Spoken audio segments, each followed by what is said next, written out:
One एवं जलवायु परिवर्तन, जल संसाधन तथा सहकारिता मंत्री केदार कश्यप पहुंचे कोंडागांव कलेक्ट्रेट। इस अवसर पर मंत्री केदार कश्यप ने कहा कि योजनाओं का निर्माण आवश्यकताओं को ध्यान में रखते हुए करना चाहिए, जिससे अधिक से अधिक लोगों को इसका लाभ मिल सके।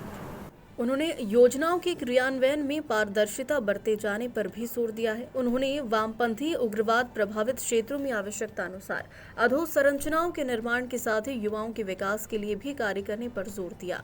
उन्होंने कहा कि वामपंथी उग्रवाद प्रभावित क्षेत्रों में युवाओं को केंद्र में रखते हुए विकास कार्य करने के साथ ही सतत संवाद स्थापित करने पर भी जोर देने की आवश्यकता है। उन्होंने अंदरूनी क्षेत्रों में रहने वाले युवाओं को प्रतिभा संपन्न बताते हुए कहा कि उनकी प्रतिभा को निखारने के लिए अधिक से अधिक खेल तथा सांस्कृतिक आयोजन किया जाना चाहिए।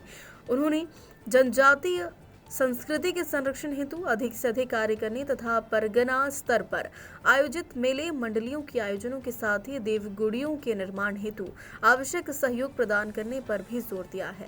उन्होंने छत्तीसगढ़ शासन के कृषि आधुनिकीकरण के लक्ष्य को ध्यान में रखते हुए कृषि उपकरण के उपयोग को बढ़ावा दिए जाने पर भी जोर दिया। उन्होंने आयरन युक्त पानी वाले क्षेत्रों में लोगों को स्वच्छ पेयजल की आपूर्ति हेतु कार्य करने पर जोर दिया। इसके साथ ही उन्होंने नदी किनारे विद्युतीकरण करते हुए किसानों को सिंचाई सुविधा उपलब्ध कराने की बात भी कही है। कोंडागांव संवाददाता प्रोनित दत्ता की रिपोर्ट। आने वाले दिनों में पूरा फोकस है, आने वाले कुछ ही दिनों में मक्का प्रोसेसिंग प्लांट चालू हो जाएगा। बिल्कुल, देखिए ये पालनहारी सरकार है, विष्णुदेव साय जी की सरकार है। डेवलपमेंट के साथ में कोई समझौता नहीं किया जाएगा। सरकार की मंशा है निचले स्तर तक योजनाओं का क्रियान्वयन बेहतर तरीके से हो और डीएमएफटी एक बहुत बड़ा माध्यम है और हम लोगों ने अभी यहाँ पर लगातार 1 घंटे से बैठ करके इस विषय में चर्चा की है और लोगों को चाहे इंफ्रास्ट्रक्चर का हो चाहे वहाँ पर उनको सुविधा देने का हो, उन सारी चीजों की चिंता की जा रही है। ये माना जा रहा है कि बनाया है हमने तो संवारेंगे भी हम। बिल्कुल, जो भारतीय जनता पार्टी ने बनाया है और संवारेगा भी भारतीय जनता पार्टी। एक विधानसभा में आपने कहा कि पूर्व पीसीसी अध्यक्ष ने एक सवाल उठाया था, तो आपको लगता है कि डीएमएफ में बड़ा खेला हुआ होगा?